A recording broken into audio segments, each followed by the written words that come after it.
বিশেষ জরুরি বৈঠক, ওই জরুরি বৈঠকে যারা গিয়েছিলেন তাদের কাছে কোনো তথ্য আছে কিনা আমি জানি না।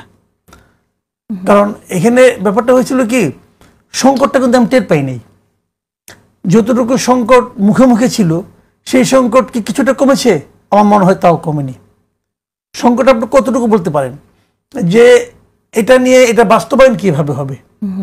সংকট এটাই ছিল জানা মতে, স্বাক্ষর সবাই করবে করবে, স্বাক্ষর কোনো কারো কোনো আপত্তি ছিল বলে আমি যাই না এই পর্যন্ত, আমি শুনি নেই যে কেউ বলেছে আমি স্বাক্ষর করবো না, এরকম কথা আমি কারো কাছে শুনি নেই এই পর্যন্ত।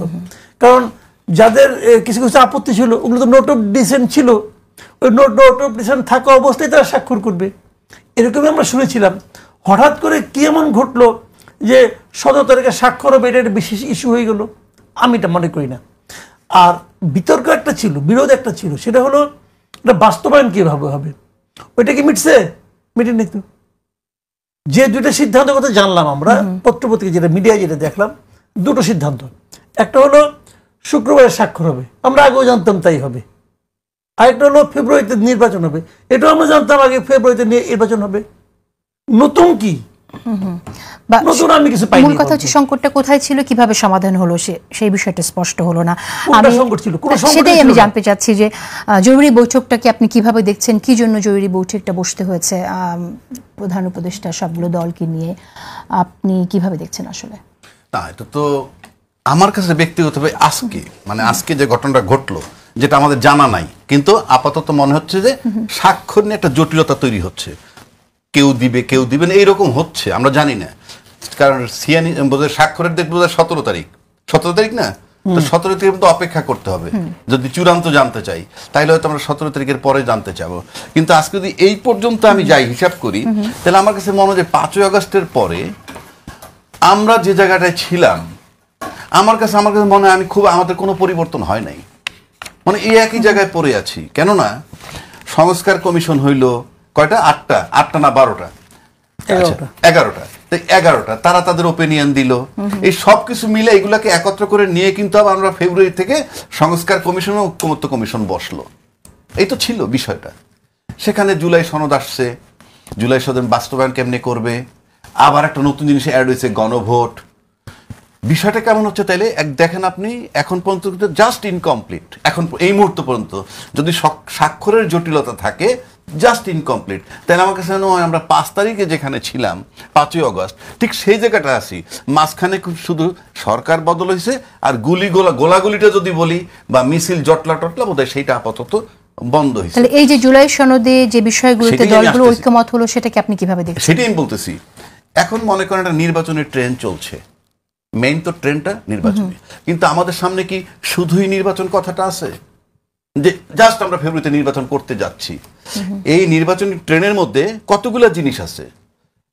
পিআর পদ্ধতি, লেভেল প্লেইং ফিল্ড, জাতীয় পার্টি সহ 13-14টা দল নিষিদ্ধকরণ, সংস্কার, বিচার, এইগুলা করতে হবে।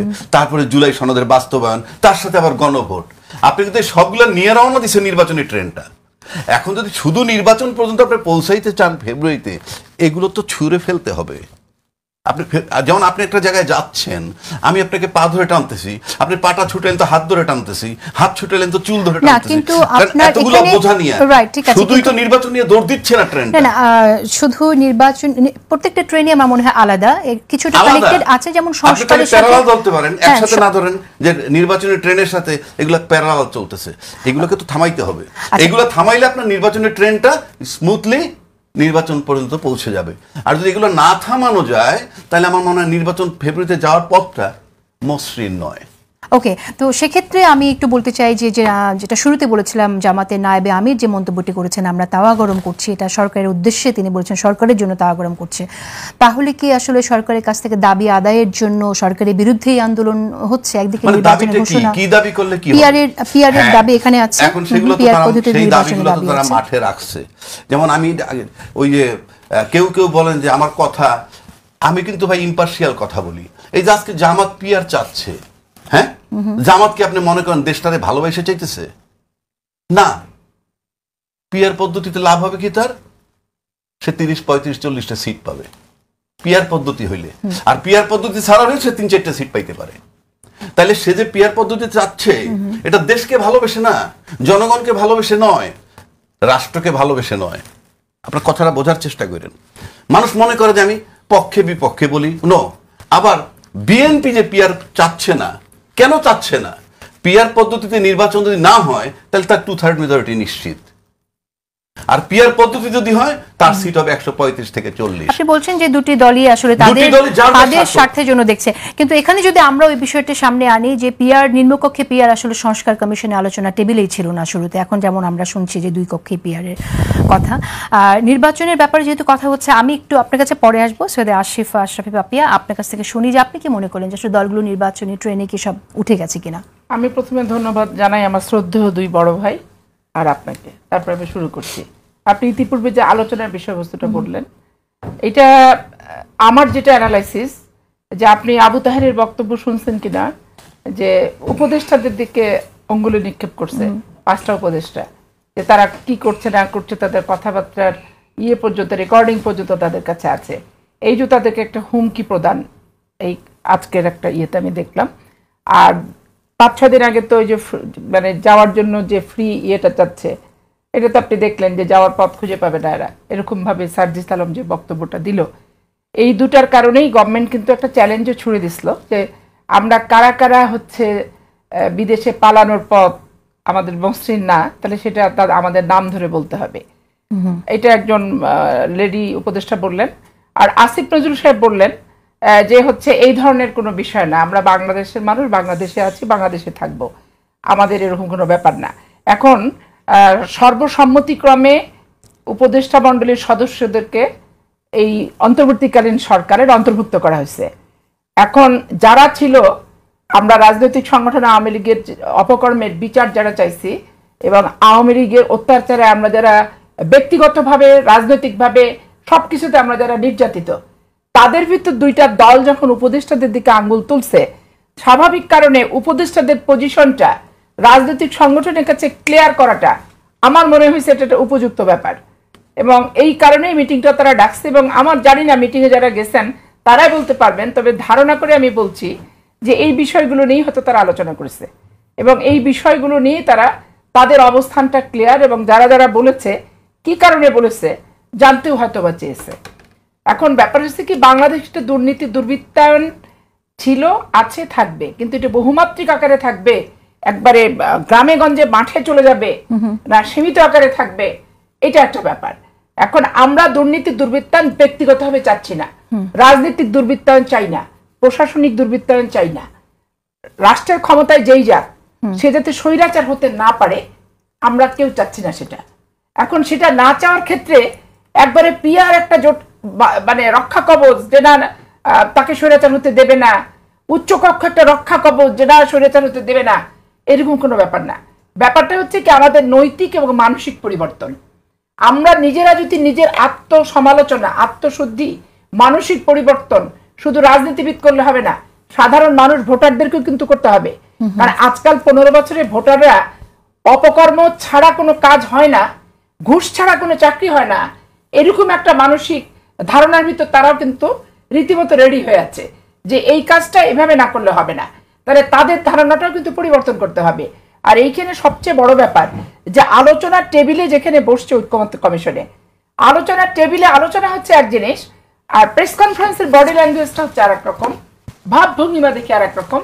যারা ওখানে যান তাদেরকে যখন ব্যক্তিগতভাবে টকশো দেখা হলে জিজ্ঞাসা করি, তখন বলে যে খুব সৌহার্দ্যপূর্ণ ভাবে হলো, যেটার সাথে ওই প্রেস কনফারেন্সের কোনো সম্পর্ক নাই, ওই বডি ল্যাঙ্গুয়েজের, ওই কথাবার্তার।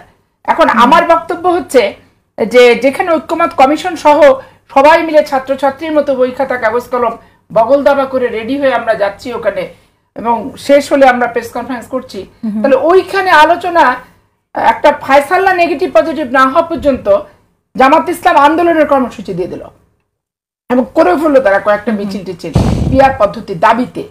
তাহলে ঐক্যমত কমিশনের ভ্যালুটা কি থাকলো? ওইখানে আলোচনার টেবিলে আলোচনার গুরুত্বটা কি থাকলো? আলোচনায় একবারে যদি অমীমাংসিত হয়ে যায়, তারপরে তারা বলছে সেটা আমরা সরকারের কাছে পাঠাবো, বাদ বাকি সিদ্ধান্ত সরকার নেবে।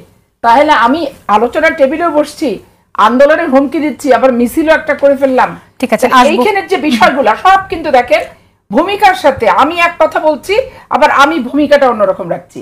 ওকে, আসবো সৈয়দা পাপি আপনার কাছে। মাসুদ কামাল, আপনি কিভাবে দেখছেন যে একদিকে আমরা সনদে স্বাক্ষর করার কথা শুনছি, which is very positive, আবার ফেব্রুয়ারিতে নির্বাচনের আশাবাদও বারবার শুনছি, কিন্তু জামাত বলছে যে আন্দোলন, তারা গরমের কথা, যেটা আবার আমরা একটু আগেও বললাম, আবারও আনছি প্রসঙ্গটি। তাহলে কি জামাত আসলে সরকারকে একরকম চাপে রাখতে চাইছে? এখন চাপে রেখে জুলাই সনদ স্বাক্ষর করা কি হতে যাচ্ছে আসলে? নির্বাচনের জন্য তো পরিবেশ লাগে, আপনি কি সেই পরিবেশটা দেখছেন? জামাতের চাপটা হলো ওরা চাচ্ছে যে জুলাই সনদটাকে নির্বাচনের আগেই স্বাক্ষর করাটা, মানে আপনার বাস্তবায়নের পথটা নির্ধারণ করা। জুলাই সনদের স্বাক্ষর কিন্তু কোনো বড় ইস্যু না আসলে। এটাতে স্বাক্ষর করতে কেউ অস্বীকার করছে পর্যন্ত কেউ কয় নাই তো। এটা স্বাক্ষর অটোমেটিক হবে, এটা কোনো ব্রেকিং ব্যাপার নাই যে 7 তারিখে হবে, এটা তো আমরা জানতামই না। কিন্তু জামাতের একটা দাবি আছে, নভেম্বরে গণভোট চাই। এটা তারা চাচ্ছে যে জুলাই সনদ বাস্তবায়নের জন্য তারা যে গণভোটের কথা বলা হচ্ছে, সেই গণভোটটা তারা নভেম্বরে চায়। স্বাক্ষর নিয়ে কিন্তু কোনো প্রবলেম নাই, প্রবলেমটা হলো বাস্তবায়নটা কখন হবে, বাস্তবায়নটা কিভাবে হবে। আর বিএনপি বলছে যে বাস্তবায়নটার জন্য যদি আমরা গণভোট করি, সেই গণভোটটা হবে নির্বাচনের দিন। তাহলে প্রথমত সবাই মেনে নিয়েছে যে গণভোটের মাধ্যমে সিদ্ধান্ত হবে বাস্তবায়নটা কিভাবে হবে। আমি ব্যক্তিগতভাবে এই গণভোট প্রক্রিয়ারই বিরোধী। ওটা কেন, ওটা পরে বলি। না, এটা খুব ইম্পর্টেন্ট পয়েন্ট, এটা আমরা কথা বলবোই অবশ্যই গণভোট নিয়ে আলোচনা করি। আমি তার আগে যেটা বলছি, জামাতের যে দাবিটা যে আমি নভেম্বরে গণভোট করব, এই দাবিটা হলো খুবই একটা হাস্যকর দাবি। আমি আপনাকে জিনিসটা একটু বলি যদি সময় দেন। বিষয় হলো কি, বাংলাদেশের গণভোটের ইতিহাস কি? গণভোটের ইতিহাস হলো 77, 85, 91। আগের দুইটা সামরিক সরকার তাদের বৈধতার জন্য করছিল, ওটা বাদ রাখি। পরেরটা কি ছিল? একটা সাংবিধানিক গণভোট, মানে আমরা প্রেসিডেন্সিয়াল সিস্টেম থেকে পার্লামেন্টারি সিস্টেমে যাব, এই গণভোট। আপনি কি জানেন এই গণভোটে ভোট পড়ছিল কত? অনলি 35%। কেন? কারণ বাংলাদেশের ভোটিং সিস্টেমটা এমন, যারা প্রার্থী হয় তারা ভোটারদেরকে নিয়ে যায়। তো যখন আপনি এই জুলাই সনদের পক্ষে গণভোট করবেন, প্রার্থীটাকে আঞ্চলিকভাবে কোনো প্রার্থী আছে? কোনো প্রার্থী তো নাই। তো মানুষ যাবে কম, ধরা যাক 35ই হলো। তার অর্থটা কি? 65% লোক এই গণভোটের প্রতি কোনো আগ্রহ নাই। যে গণভোটের প্রতি তাদের আগ্রহ নাই, যাই আমি না দিব না, দরকার নাই, আমি আগ্রহী তো নাই এটার প্রতি আমার কোনো। এটা কি রিস্কি হয়ে যাবে না? এমনকি সবাই বোঝেই কিনা আসলে নোট অফ ডিসেন্ট জায়গা দেয়া হচ্ছে। আপনি 84টা বিষয় নিয়ে গণভোট করতেছেন। গণভোটের অপশন কি? হ্যাঁ অথবা না। ভাই, একাধিক বিষয় নিয়ে হ্যাঁ অথবা না উত্তর দেওয়া যায় না। আমি আপনাকে একটা এক্সাম্পল দিয়ে বলি। ধরেন আমাকে কেউ প্রশ্ন করলো যে আপনি যে আগে নিয়মিত বউ পিটাইতেন, এখন কি পিটান? এটা হ্যাঁ অথবা না উত্তর দেওয়া যাবে? যদি আমি না বলি তাহলে আগে পিটাই, আমি পিটাই না। আর যদি হ্যাঁ বলি তাহলে তো আগে পিটাই, এখনো পিটাই। এগুলি একাধিক বিষয় নিয়ে হ্যাঁ অথবা নাতে জবাব দেওয়া যায় না ভাই। আর 84টা বিষয়, আমি কিন্তু 2টা বিষয় উত্তর দিতে পারছি না। কাজে এটা হয় না, এটা গণভোটে কোনো ইস্যু হইতে পারে না। আচ্ছা, আমরা এটা নিয়ে কথা বলতে চাই। আমি একটু আবুহেনা রাজ্জাকের মন্তব্য শুনি যে গণভোটের যে বিষয়টি, সেখানে একটি হ্যান আর ব্যাপার আছে, যেটা মাসুদ কামাল বললেন। আমি একটু বুঝতে চাচ্ছি আপনার কাছ থেকে যে আসলে তো জুলাই সনদের বা সংস্কারের বিপক্ষে কেউই না, সবাই এখানে যারা আলোচনা করেছে সবাই সংস্কারের পক্ষে। কিছুটা মতভিন্নতা আছে, সেটা বলাই বাহুল্য। তো সেই জায়গা থেকে ন্যায়ের স্কোপটা আমরা কাদের জন্য রাখছি যে জুলাই সনদ চাই না? এই ন্যায়ের স্কোপটা রাখা কি আসলে জুলাইয়ের চেতনার পরিপন্থী না? তো এটা হ্যাঁ বা না, হ্যাঁ বা না, ন্যায়ের স্কোপ তো থাকছে। ন্যায়ের স্কোপটা আসতেছে, আলাপটা আসতেছে কেন? যেহেতু এখানে নোট অফ ডিসেন্টও আছে। যদি সবাই স্বাক্ষর করে ফেলতো ঐক্যমত্যে হিসেবে তো সব বিষয় নিয়ে, তাহলে তার কোনো কথা ছিল না। যেহেতু এখানে পার্থক্য আসে, তারপরে তাহলে না জয়যুক্ত হলে আপনারা কি করবেন বা কি হবে? সেটা তো আরেক প্রশ্ন। সেই খুবই গুরুত্বপূর্ণ প্রশ্ন এটা। আপনি যে আমাকে প্রশ্ন করেন সেটার উত্তর আমি দিচ্ছি। যদি না জয়যুক্ত হয়, তাহলে তো যারা গণভোট চায় না তাদের পক্ষেই গেল। সমস্যাটা কোথায়? না যদি হয়, আমি যেমন গণভোট চাই না মনে করেন, এখন আপনার কি মনে হয় যে আওয়ামী লীগের কর্মী সমর্থক বা আওয়ামী লীগের সমর্থক যারা আছে তারা কি চাইবে? প্রথমটার উত্তর আগে নেন। কি এখন বলছেন আওয়ামী লীগ যারা সমর্থক তারা কি চাইবে কিনা? তাদের চাওয়ার কোনো কারণ নাই।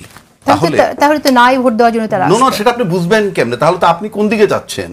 যারা গণভোট চাচ্ছি না, আমি ফর এক্সাম্পল আমি গণভোট চাচ্ছি না আর আওয়ামী লীগ গণভোটের বিরুদ্ধে দিবে, তাহলে তো আমাদের দুইজনের চাওয়াটা অভিন্ন হয়ে গেল না? সেটা কি যুক্তিযুক্ত? মানে আমি তো ক্লিয়ার না আপনার কথা, আরেকবার আরেকটু বুঝিয়ে আমি গণভোট চাচ্ছি না, মনে করেন এখন গণভোট আমি চাচ্ছি না, আর আপনি বলতেছেন যে আওয়ামী লীগ গণভোটের বিপক্ষে ভোট দিবে। না, আপনি গণভোটটাই আমাদের যেতেই কেন হচ্ছে? গণভোটটা যেখানে যাচ্ছেন, গণভোটে এটা নিয়ে আমি বিতর্ক করব না, এই কারণে ইয়েস এন্ড নো এর একটা স্কোপ আছে, সেটাই আমি গণভোটের বিতর্কে এখন কেন যাব না, যেহেতু গণভোটে ফাইনালি সমস্ত রাজনৈতিক দল ঐক্যমত্য আসছে। সুতরাং আপনি যদি এখন বলি গণভোটে যাব না, এতে কি আসে যায়? এটার ইম্প্যাক্টটা কি? না, আমরা তারপরে কথা বলতেই পারি, তারপরে আমরা ডিসকাস করলে আমাদের মানুষ সচেতন হবে আসলে গণভোটটা কি। যদি আমরা আলাপ করলে হয়, তাহলে ওখানে কয়জন লোক যাচ্ছে গণভোটের পক্ষে বিপক্ষে? ধরেন যারা যাচ্ছে ওদের ভিতরে ধরি, ওখানে 40-45টা লোক আছে। এবার আসেন, মাসুদ ভাই বললো যে 30%-এর বেশি ভোট পড়ে না। এখন যদি গণভোটে দেওয়া হয়, আপনি ধরে নেন সব মূর্খ লোক ভোট দিতে বুঝে না, 10% লোক তো আছে যারা পইরা পইরা ভোট দিতে পারবে, তর্কের খাতিরে বলছি, পইরা পইরা ভোট দিতে পারবে। তো 12 কোটি লোকের 10% ভোটার যদি ধরেন, তাহলে 2,40,00,000 ভোট হয়। 2 কোটি না, যদি 50 লাখ লোকেও ভোট দেয়, ক্লিন করে একেবারে পইরা দফায় দফায় দফায় দফায় পড়ে দিল, তারপরে রেজাল্ট যাই হোক, তাও তো আমরা বুঝতে পারবো যে অন্তত 50 লাখ বা 1 কোটি লোকে ভোটার দিবে। আর এখন যে সিদ্ধান্ত হচ্ছে 40-45টা লোকের, 40-45টা লোকের সিদ্ধান্ত আপনি পুরো 18 কোটি লোকের উপরে পড়বে। তার চেয়ে আপনি যদি 1 কোটি লোকের ভোটও পাই, মন্দটা কি? অ্যাটলিস্ট 1 কোটি লোকের মাইন্ড তো বুঝলাম। মানুষের ভোটকে এখানে গুরুত্ব দিচ্ছেন, গণভোটের জন্য সাধারণ মানুষের মতকে গুরুত্ব দিচ্ছেন, সাউন্ডস গুড। কিন্তু অনেকে আবার বলে যে এই সরকারের সবকিছু করার ম্যান্ডেট আছে। আপনি বিষয়টা অন্য জায়গায় নিচ্ছেন।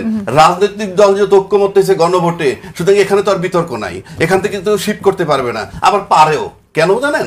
রাজনীতির ভাষা কতগুলো আছে বাংলাদেশে কমন, যার বয়স 53 বছর। 1 নম্বর, রাজনীতিতে শেষ কথা বলতে কিছু নাই। 2 নম্বর, রাজনীতিবিদরা, আমি নামটা বললাম না, তার হয়তো মাইন্ডে লাগতে পারে, সে একজন শিক্ষিত লোক, যে রাজনীতিতে 2+2 22 হয়, আর আমাদের মতো সাধারণ লোকের হিসাবে 2+2 4 হয়। সভ্য জগতের কোথায় আছে যে কোন দর্শনে 2+2 22 হয়? তাই রাজনীতিতে যদি 2+2 22 হইতে পারে, আর রাজনীতিতে যদি শেষ কথা বলতে কিছু না থাকতে পারে, তাইলে এরকম হইতেই পারে। আবারও জামাত প্রসঙ্গে কথা বলতে হচ্ছে, কারণ এটা খুবই আলোচিত একটি বিষয় যে জামাতের নেতা বলেছেন সরকারের উপদেষ্টাদের কণ্ঠ রেকর্ড ফাঁস করে দেওয়ার হুমকি দিয়েছেন তিনি, এবং কণ্ঠ রেকর্ড তার কাছে, জামাতের কাছে আছে। আমার প্রশ্ন আমি আপনাকে দিয়ে শুরু করি, অ্যাডভোকেট রাজ্জাকী, যে জামাত বলছে যে প্রশাসনে নিরপেক্ষ না বিএনপির লোকজন, কিন্তু তাহলে কি প্রশাসনে তাদের কোনো লোক না থাকলে বা সরকারের ভেতরে তাদের কোনো লোক না থাকলে, এমনকি গোয়েন্দা সংস্থায় তাদের লোক না থাকলে, এসব কল রেকর্ড জামাতের কাছে কি করে গেল? এখানে তো আপনার 2টা প্রশ্ন আসলো। একটা হইল যে তাদের ওই যে কি বলে প্রশাসন সাজানোর বিষয় ভাগ করা, যে কথাটা যে মাহফুজ বলছে, এটা যে প্রশাসন বিএনপি আর জামাত, প্রশাসনটা আপনি একটু সরেই রাখেন। আর এখন আসলে কল রেকর্ডটা নিয়ে, কল রেকর্ড, এটা কালকে এক চ্যানেলে বলছি যে এই কল রেকর্ড নিয়ে আমাদের যথেষ্ট আপত্তি ছিল, যে আমি রাস্তা দিয়ে হাইটে যাব, আমার মোবাইল চেক করা, যে সমস্ত অভিযোগগুলো ছিল বিগত সরকারের সময়, তারপরে বিগত সরকারের সময় এখনো অনেক কল রেকর্ড ফাঁস হইতেছে, মানে ওই সরকারের সময়টার। একটা স্বাধীন দেশ না শুধু, আপনি যদি ব্যক্তির প্রাইভেসি নিয়েও আসেন, তাহলে আপনার এই যে কল রেকর্ড তার কাছে আছে এবং প্রয়োজনে ফাঁস করে দিবে, এই কথাগুলা গ্রহণযোগ্য না, মানে কোনোভাবে এগুলো অ্যালাউ করা যায় না। দ্বিতীয় প্রশ্ন হচ্ছে, যদি তার কাছে থেকেই থাকে, তাহলে তো তাকে জিজ্ঞাসাবাদ করা উচিত, হোয়াট ইজ ইউর সোর্স, এক, যে তোমার কাছে আছে কিনা। আবার বলতে গেলে যদি তাকে চার্জ করা হয়, তখন যদি বলে যে না আমি কথার কথা বলছি, আমার কাছে নাই, তাহলে একটা সত্য বের হবে। তাহলে তো ফার্স্ট কথাই বা বলবে কেন? সুতরাং আমার কাছে মনে হয় বিষয়টাকে আমি ভালো নজরে দেখছি না। জামাতের রাজনীতি তো হচ্ছে সততার রাজনীতি, নীতি নৈতিকতার রাজনীতি। সেই জায়গায় যদি কল রেকর্ড থাকে, যে কল রেকর্ডটা ফাঁস করলে একজন ব্যক্তির ক্ষতি হবে, অর্থাৎ সেটা দেশের জন্য খুব ভালো হয়, তাহলে সেই কল রেকর্ডটা এখনই কেন ফাঁস করছেন না জামাতের? এখন আপনি যেটা বললেন আবার একটা প্রশ্নের ভিতরে, জামাত খুব সততার রাজনীতি করে, আপনি বলছেন জামাত সেটাই বলে যে তারা সততার অন্যান্য রাজনৈতিক দলগুলো অসততার রাজনীতি করে, সেটা আমরা ভিন্ন প্রসঙ্গ, সেই জায়গায় যেহেতু এখানে আমরা যেহেতু এই প্রশ্ন করছেন, তাই আমি আপনাকে বললাম বললাম, Okay. তার যদি সততার বিষয় আছে তাহলে কি অন্যটা অসততা? জামাত খুব বেশি করে বলে যে আমরা সততার না রাজনীতি সেটা করি, সে ক্লেম সৎ করুক, থাকার। সেটা তো জনগণ জাজ করবে। আমি ব্যক্তিগতভাবে যেটা আপনি বলেন, আমি এর আগে বোধহয় আপনার চ্যানেলে একবার বলে গেছি যে জামাতের রাজনীতি আমি দেখিও না, মানে আমি তো কোনো দলের রাজনীতির সাথে সম্পৃক্ত না, কিন্তু ব্যক্তি আমাকে যদি জিজ্ঞেস করেন আমার জামাতের রাজনীতি পছন্দ নয়, কিন্তু তার রাজনীতি করার অধিকার আছে। এক, দুই, আমি বিগত যত বছর ধরে দেখতেছি যে জামাত তার যে পত্রিকান্তরে যা প্রকাশ এবং লোকমুখে যা শুনি, তাতে তাদেরকে গ্রহণ করার মতো কোনো কিছু আমি দেখি না, পাই না। কিন্তু আমার বিগত দিনের যে রাজনীতি 53 বছরের আমি দেখলাম, সেই 53 বছরের রাজনীতিতে এটাও দেখেছি যে এরশাদ সাহেবের বিরুদ্ধে যখন আন্দোলন করা হয় বাংলাদেশে, 3 দলীয় জোটের যে রূপরেখা, সেটার ভিতরে কিন্তু বড় দুটো দলের সাথে জামাতকে নিয়ে নেওয়া হয়েছিল। তাহলে আপনি আন্দোলনের সময় এই স্বাধীনতা বিরোধী শক্তি আপনার সাথে রাখলেন কেন? এটা গেল একটা। আচ্ছা, আমরা ভিন্ন প্রসঙ্গে চলে যাচ্ছি। আমরা একটু এই যে কল রেকর্ডটা নিয়ে একটু কথা বলি, তারপর আমরা ওখানে আসি। ওকে, তাহলে এই প্রসঙ্গটা আমি আবারও আপনার কাছে কল রেকর্ড নিয়ে অবশ্যই আমি বলেছি যে এটা কোনোভাবে অ্যাকসেপ্টেবল না। আপনি এই একটি প্রাইভেট মানুষের প্রাইভেসি এটা আপনি নষ্ট করতে পারেন না। এক, দুই, যদি এটা রাষ্ট্রের জন্য মঙ্গলজনক হয়, যে এটা ওপেন করলে রাষ্ট্রের জন্য মঙ্গলজনক হবে, দেশের জনগণের জন্য মঙ্গলজনক হবে, ইউ মাস্ট ওপেন ইট। আর যদি এরকম কিছু আপনার কাছে না থেকে থাকে, তাহলে আপনি এটা টু সাম এক্সটেন্ট ব্ল্যাকমেইল করার চেষ্টা করছেন কিনা। আসবো আবারও আপনার কাছে। মাসুদ কামালের মন্তব্য শুনেনি যে আড়িপাতাকে আপনি আড়িপাতা হচ্ছে এখনো আমরা বুঝতে পারছি, আপনি কিভাবে দেখছেন? কেবল আড়িপাতা না, বিষয়টা হলো কি, এই ধরনের অভিযোগ যখন উঠে, এই অভিযোগগুলো আমরা প্রথম শুনলাম হলো একজন সাবেক সচিব ছিল ABM সাত্তার, উনি কিন্তু অ্যাডমিনিস্ট্রেটিভ যে ছিল অ্যাসোসিয়েশন তাদের, সেখানে উনি বলেছিলেন যে 8 জন উপদেষ্টার ব্যাপারে তার কাছে গোয়েন্দা রিপোর্ট আছে। এবং এটা বলার পর ওখানে যারা উপস্থিত ছিলেন সাবেক এবং বর্তমান যারা নাকি প্রশাসনের লোকজন, তারা সবাই কিন্তু হাততালি দিয়ে বলেছিল ঠিক ঠিক ঠিক। কেন বললো? তাহলে তারাও জানতো ঘটনা সত্য। ভাষার পরে কইছে ঠিক ঠিক, মানে উনি যখন ভাষণ দিচ্ছেন, যখন ভাষণ দিচ্ছেন তখন ডায়াসে উনি ছিলেন আর যারা শ্রোতা ছিলেন এরা সবাই প্রশাসনের লোক, কেউ সাবেক কেউ বর্তমান, সবাই ছিল ওখানে। তারা ঠিক ঠিক বলেছে। এর পত্রিকা নিউজে বললাম। আচ্ছা, উনি বলছেন তার কাছে গোয়েন্দা রিপোর্ট আছে। সেই গোয়েন্দা রিপোর্ট কই? উনি কি প্রকাশ করেছেন? উনি কি এটা দুদককে দিয়েছেন? যদি দুদকের এটা কোনো অ্যাকশন না নেয়, একজন সচেতন নাগরিক হিসেবে ওরা উচিত ছিল এটা জনগণকে জানানো। গোয়েন্দা রিপোর্টগুলো কি সরকারের জন্য তৈরি করা নাকি দলগুলোর জন্য? সেটা আমার জানার দরকার নাই। ওনার কাছে রিপোর্ট আছে 8 জনের ব্যাপারে। উনি কি বলেছেন? 8 জন লোকের নাম বলেছেন? বলেন নাই। কেন বলেন নাই? আমি সন্দেহ করি হয় উনি ধমক খেয়েছেন অথবা উনি মাল খেয়েছেন, যে কোনো একটা উনি খেয়েছেন। মাল খেয়ে চুপ হয়ে গেছেন অথবা ধমক খেয়ে ভয় পেয়েছেন, দুইটা যে কোনো একটা। Very good. নাহিদ সাহেব বললেন যে কিছু কিছু উপদেষ্টা সেফ এক্সিটের জন্য পলিটিক্যাল লিডারদের সঙ্গে লিয়াজও করছেন। কে কে? নাম বলেন। নাম বলেন নাই। কেন বলেন নাই? তাহলে হয় ধমক খেয়েছেন নইলে মাল খেয়েছেন। হিসাবে আমার কাছে ক্লিয়ার। কারণ আপনি কি করলেন? আপনি কিন্তু সাধারণ মানুষের মধ্যে একটা সন্দেহ ঢুকিয়ে দিলেন। এটা আপনি ঢুকিয়ে দিতে পারেন না, আপনাকে নাম বলতে হবে। একই কাজ তাহের সাহেব করলেন। এখন এইগুলো যে আমি যে বললাম মাল অথবা ধমক, এর বাইরেও একটা আছে। ওটা কি জানেন? বার্গেইন করা। আমি তোমার কাছে কিছু একটা চাই, তুমি যদি আমাকে না দাও আমি কিন্তু তোমার একটা গোপন খবর জানি। এই ক্ষেত্রে আপনার কি মনে হয় যদি আমরা বার্গেইনের ব্যাপারটা? বার্গেইনের কার কি প্রয়োজন এটা বলতে পারবো না। কারো মাল দরকার, কারো ক্ষমতা দরকার, কারো আগামী নির্বাচনে কিছু সুবিধা দরকার, কার কি দরকার তার ব্যাপার, এটা আমি বলতে পারবো না। কিন্তু এই যে আচরণটা, এই আচরণটা হলো অনৈতিক আচরণ। আপনি যখন বলবেন আমার কাছে 5 জন লোকের আছে, আপনি 5 জন লোকের নাম প্রকাশ করবেন। যদি নাম প্রকাশ না করতে পারেন তাহলে বলবেন না। আপনি যখন বলেন তখন কিন্তু আপনি সবাইকে কিন্তু ব্লেম করলেন। কিছু কিছু সমস্ত উপদেষ্টাদের মধ্যে কিন্তু এটা ছড়াই পড়লো। আবার সামান্তা শারমিন উনি বলছেন সকল, উনি আবার সকল বলছেন, সকল উপদেষ্টা আখের গুছিয়ে নিয়েছে। পড়ে দেখেন, তার মানে উনি আর কোনো কিছু কিছু বলতে চান নাই। আচ্ছা, আসবো আমি আপনার কাছে, সোহেদা পাপিয়া, আমি আপনার কাছে আসি, আপনি আসবেন একটু পরে আবার আসি অবশ্যই। শ্রদ্ধা আসিফা পাপি, আপনার কাছে এটা শুনি যে গণঅভ্যুত্থান থেকে উত্থিত একটি সরকার বা গণঅভ্যুত্থান পরবর্তী যে অন্তর্বর্তীকালীন সরকার, সেই সরকারের উপদেষ্টাদের নিয়ে এরকম মন্তব্য আমরা শুনছি এখন, যে তাদের সেফ এক্সিটের কথা আমরা এর আগে শুনেছি, এখন শুনছি যে তাদের বিরুদ্ধে এমন কল রেকর্ড আছে ফাঁস করলে তারা বিপদে পড়তে পারেন, সেরকমটাই বোঝা যাচ্ছে। আসলে কি বার্তা দেয়, মানে যে এই সরকার, গণঅভ্যুত্থানের সরকার, এরকম তাদের সেই উপদেষ্টা নিয়ে আজ এরকম মন্তব্য শুনতে হচ্ছে, এবং তাদের কাছ থেকে আমরা একটি ভালো নির্বাচনও আশা করছি। এটা খুব সংক্ষিপ্ত উত্তর যদি আপনি বলেন, তাহলে ওদের কিছু দাবি দাবা আছে গভর্নমেন্টের কাছে, যেটা হয়তো ওরা নিষ্পত্তি খুব শীঘ্রই করতে পারছে না, জাস্ট একটা থ্রেট হিসাবে দিচ্ছে যে আমাদের দাবি দেওয়া তোমাদের কাছে যেগুলো জানানো হয়েছে ইন্টারনালি, এগুলো তোমরা পূরণ করো, আর পূরণ না করলে তোমাদেরকে আমরা এইভাবে উল্লঙ্ঘ করব জনসমক্ষে। জাস্ট একটা থ্রেট দিয়ে, অশুভ তৎপরতার মাধ্যম দিয়ে ওদের নিজস্ব কিছু ব্যক্তিগত এজেন্ডা, দলীয় এজেন্ডা বাস্তবায়নের একটা প্রক্রিয়া হিসেবে এই কথাগুলো তাদের বলেছে। আপনি যদি সংক্ষিপ্ত ভাষা আমাকে বলতে বলেন, এটার উত্তর হচ্ছে এটা। ওকে, ছাত্র সংসদ নির্বাচন হচ্ছে, আপনি জানেন চাকসুতে নির্বাচন হচ্ছে, এবং সেই নির্বাচন একটি প্যানেল নির্বাচন বর্জন করেছে, এবং রাকসুতে আগামীকাল নির্বাচন শুরু হবে। আপনি কি প্রত্যাশা করছেন আসলে? এখানে কোনো নির্বাচনই হচ্ছে অন্যান্য সংগঠন, ছাত্রদল সহ, আপনি আমার ব্যক্তিগত মতামত আমি বলছি, এখানে কারো যাওয়া উচিত হয়নি। প্রথম কথা হচ্ছে 15টা বছর হল ছাড়া, সবাই ক্যাম্পাস ছাড়া, পরীক্ষা দিতে যেতে পারিনি। তারপরের 15 বছর আগের ইতিহাস যদি আপনি ধরেন, তো ইসলামী ছাত্র শিবিরই পরীক্ষা দিতে দেয়নি। কত রাজশাহী বিশ্ববিদ্যালয়ের চৈতিকে পা কেটে ফেলছে, আমানকে হাত কেটে ফেলছে, কেটে ওকে হত্যা করছে, ফরাদের হাত কাটছে, নতুন তপন বিশ্বজিৎকে মেরে ফেলছে, মেরে ফেলে লাশ যাতে শনাক্ত করতে না পারি তার মুখ পুড়াই দিছে, রাজশাহী মেডিকেলে জামিল আক্তার রতনকে হত্যা করছে। এরকম 83টা ঘটনা আমি রাজশাহী বিশ্ববিদ্যালয়, চট্টগ্রাম বিশ্ববিদ্যালয়, খুলনা বিএল কলেজের উদাহরণ দিতে পারবো। কিন্তু ছাত্রদল কোনো ইসলামী ছাত্র শিবিরে রক কাটছে, হাত কাটছে, হত্যা করছে, এরকম কোনো দৃষ্টান্ত দেখাতে কিন্তু পারবে না।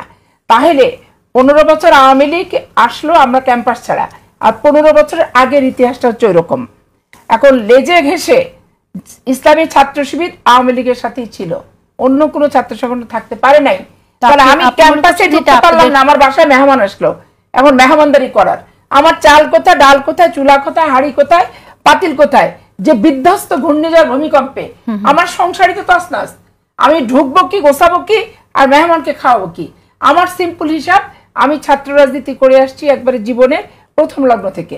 আমি যখন 9-এ পড়ি তখন থেকে বিশ্ববিদ্যালয়ে, আমি রাজশাহীর ছাত্রী, রাজশাহী বিশ্ববিদ্যালয়, এখানে আমি ইসলামী ছাত্র শিবিরের তৎপরতা, অপতৎপরতা, প্রতিহিংসা, আমি সব কিছু দেখে আসছি। তারা কিভাবে সকল দলের সাথে মিলেমিশে ভিতরে গুপ্তচর হয়ে থাকে সেটা আমি দেখে আসছি। দেখেন এই 15 বছর জামাতের সাথে বিএনপি, জিয়া পরিষদ থেকে শুরু করে, তারপরে চিকিৎসক সমিতি থেকে শুরু করে, চিকিৎসক দল, তারপরে ইঞ্জিনিয়ারিং অ্যাসোসিয়েশন থেকে শুরু করে, শিক্ষক সমিতির সাথে শুরু করে, আনুষ্ঠানিকভাবে বিএনপির সাথে, আবার অনানুষ্ঠানিকভাবে আওয়ামী লীগের সাথে, আবার এখন তারা কিছুটা টেনে নিচ্ছে, আবার কিছুটা দিয়েও রাখছে আমাদের ভিতরে। এই যে বর্ণচড়াগুলা বিভিন্ন রকম অপকর্ম করবে, করে আমাদের দলের ভিতর যেহেতু তাদেরকে ঢোকায় রাখছে, আমাদের দলের উপরকে, দলকে বিতর্কিত করবে। এই বর্ণচড়াগুলোকে আমাদের চেনা দরকার। আচ্ছা, তাহলে আপনারা কতটুকু চিনতে পারছেন? আপনারা কোন বিশ্ববিদ্যালয়ে ছাত্র সংসদ নির্বাচনের আসলে কোনো পরিবেশ ছিল না, খামাখা করে একটা চাপাই দিছে ছাত্রদের উপরে, দিয়ে মূল সংগঠনের উপরে একটা ব্যাপক চাপ, এই হারলো, যে জিতলো সে রাষ্ট্রীয় ক্ষমতায় চলে গেল, অমক হলো তমক হলো, এই একটা প্রক্রিয়ার ভিতরে আসলো। এখন নূর তো ছাত্র ঢাকা বিশ্ববিদ্যালয়ের ভিপি ছিল, নূরের দলের অবস্থাটা কি? মান্না ছিলেন, ওনার দলের অবস্থাটা কি? ঠিক আছে, এটা একটা ভিন্ন প্রসঙ্গ। এটা ভিন্ন প্রসঙ্গ। আপনি বলতে চাইছেন যে রাষ্ট্রীয় ক্ষমতা হয়ে গেল, ডাকসুতে জিতেছে বলেই যে আপনি বলতে চাইছেন, আচ্ছা ঠিক আছে, কিন্তু আমি একটু প্রশ্ন করতে চাই, সেটা হচ্ছে আপনি বলছেন অপ্রস্তুতির কথা, যে প্রস্তুতি ছিল না। এর বাইরে যদি আমরা ডাকসুকে বা এখন জাকসুকে বাদ দিয়ে যদি আমরা কথা বলি, যদি জরিপগুলোর দিকে তাকাই, তাহলে কিন্তু আমরা দেখি যে সেক্ষেত্রেও জামাতের আগের চেয়ে তাদের সমর্থন বেড়েছে, এবং এবং তুলনামূলকভাবে বিএনপির প্রতি সমর্থন কমেছে। এটার ব্যাখ্যা কি আমি আপনার কাছে আসবো, এই প্রসঙ্গে আপনার কাছে শুনবো, কিন্তু এর আগে আবু হেনা রাজ্জাকে আপনার কাছে শুনতে চাই যে জাতীয় সংসদ নির্বাচনের আগে যে নির্বাচনগুলো হলো, অনেকে বলে যে নির্বাচনগুলো একটা টেস্ট কেস, রাইট? সেক্ষেত্রে ডাকসু নির্বাচন, সেখানেও আপনার কারচুপির অভিযোগ আসলো, ব্যালট পেপার ছাপানো হয়েছে নীলক্ষেতে অরক্ষিতভাবে অনেকে বলছেন। আবার আপনার জাকসু নির্বাচন যেখানে শিক্ষকরা বর্জন করলেন নির্বাচন কমিশনে, চাকসু নির্বাচন একটি প্যানেল নির্বাচন বর্জন করেছে, ছাত্র সংস্থার বিরুদ্ধে জাল ভোট দেবার অভিযোগ এসেছে, এমনকি অমোচনীয় কালি সেটা মুছে যাচ্ছে। কিভাবে দেখছেন আসলে? তো এই অবস্থা আপনি কি মনে করেন যে আসলে নির্বাচন আগামীতে খুব ধন্যবাদ আপনাকে স্বচ্ছ হবে কিনা? দুই সহালোচক, না এখানে অনেকগুলো অভিযোগ আছে। আপনি যদি একটু পিছনে আমরা যাই, যে ডাকসু এবং জাকসু যে নির্বাচন, সেখানে কিন্তু এই অভিযোগগুলো ছিল মোটামুটি, এবং শিবিরের লোক বর্ণচোরা যে লুকিয়ে থাকে গোয়েন্দার মতো, এবং তারা সেখানে সার্ভাইভ করছে ইউনিভার্সিটিতে। এবং ছাত্র দলের, বা আমি যদি মাদার পার্টি আসি বিএনপি, তাদের অভিযোগটা এরকম যে বিগত দিনগুলোতে ছাত্রলীগের সাথে ছাত্র শিবির মিশে চলমান ছিল, এটা বক্তব্যে আসছে। প্লাস নির্বাচনে অমোছনীয় কালি ওখানেও ব্যবহার করছে, ব্যালট নাকি নীলক্ষেত থেকেও পাওয়া গেছে, কিনে আনছে, এই অভিযোগগুলো ছিল। থাকার পর কিন্তু নির্বাচন বর্জন করা উচিত ছিল, আমি ব্যক্তিগতভাবে মনে করি। সাথে সাথে যে পুনর্নির্বাচন চাই, এটা তো ইউনিভার্সিটি ক্যাম্পাস, এটা তো জাতীয় নির্বাচন না। দাবি করা উচিত ছিল পুনরায় নির্বাচন চাই, তা না করে কিন্তু মাদার পার্টি সহ কিন্তু কংগ্রাচুলেট করছে।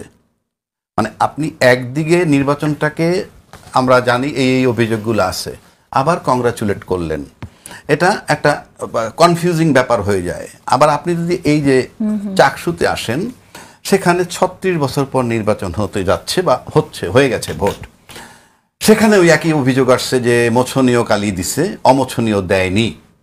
এবং বিচ্ছিন্নভাবে ব্যালট নিয়েও কিছু কথা উঠছে, যে 2-4টা ব্যালট বোধহয় পাওয়া গেছে স্বাক্ষর আগাম করা, আরও পাওয়া গেছে যে নির্বাচনে কারচুপি হচ্ছে, কোথাও কোন জায়গায় জানি ভোট আবার বন্ধ করে দিছে, তাদেরকে অবরুদ্ধ করে রাখা হয়েছে, এই সমস্ত অভিযোগও আছে। তার মানে এরা প্রি প্ল্যান্ড, তারা প্ল্যান করে ওদের সাথে মিশেছিল, নির্বাচন করতেছে, যেটা পাপি আপা বলল, ঠিক আছে, আমি এডমিট করলাম। তাহলে আপনি এই ছাত্রলীগের সাথে জামাত পাশাপাশি থাকতে পারছে এতদিন, এটা তো তার রাজনীতির অংশ, আমি তার পক্ষপাতিত্ব করছি না। আপনি তো ফলাফলটা আলটিমেটলি নিয়ে যাচ্ছেন। এই ডাকসু আর জাকসুর পরে তো চিন্তা অনেকখানি গ্যাপ গেছে, কিন্তু একটা লম্বা সময় গ্যাপ আসছে। সেই সময়ের ভিতরে কিন্তু এগুলো নিশ্চিত করা উচিত ছিল আবার, যে ওখানে কি হতে পারে। ওটার পরে এখানে একটা সময় পাওয়া গেছে, সেটাও আমি মনে করব তাদের অসতর্কতা বলেন, কিংবা তাদের ওভার কনফিডেন্স বলেন, অথবা হাল ছেড়ে দেয়া বলেন, হোয়াট এভার ইট ইজ। এখন আসেন একটা জায়গায়, এটার আলোকে, যেমন আমার সহালোচক বললেন যে মান্না ভিপি ছিল, নুরুল হক নূর ভিপি ছিল, আলটিমেটলি বিশ্ববিদ্যালয়ের রাজনীতি করে যারা ভিপি টিপি হয়েছে, ন্যাশনাল লেভেলে তেমন কিছু করতে পারেনি, আমরা দেখছি। কিন্তু এটা কিছু আমার কাছে মনে হয় যে মাদার পার্টিতে যখন ফিরে আসছে ছাত্র দলগুলো ছেড়ে, মানে ছাত্র রাজনীতি ছেড়ে আসার পর, তাদেরকে কিন্তু বড় কোনো পজিশন দেয়া হয়েছে বলে আমার মনে হয় না, যে তুমি ডাকসুর ভিপি ছিলে, ইউ ডিজার্ভ দিস পজিশন। না, ছাত্র রাজনীতি অনেক ভালো করতে বলে আপনি আমার কাছে মনে হয়, কারণ আপনি তো মূল্যায়ন করবেন। এখন ফাইনালি যেটা চিন্তা, এক লাইনে বলে দিচ্ছি, এটার থেকে চিন্তা করা উচিত যে এই বর্ণচরা যেহেতু, জাতীয় নির্বাচনের ব্যাপারে তাদের মারাত্মকভাবে সতর্ক থাকা উচিত। ওকে, আমি মাসুদ কামাল আপনার মন্তব্য শুনতে চাই যে এই নির্বাচনগুলোকে তো আমরা টেস্ট কেস বলেই ধরে নিয়েছিলাম, তো এই টেস্ট কেসে যে অভিযোগগুলো আসছে, আপনি কি মনে হয় যে আগামী জাতীয় সংসদ নির্বাচনে এ ধরনের অভিযোগ আসবে কিনা?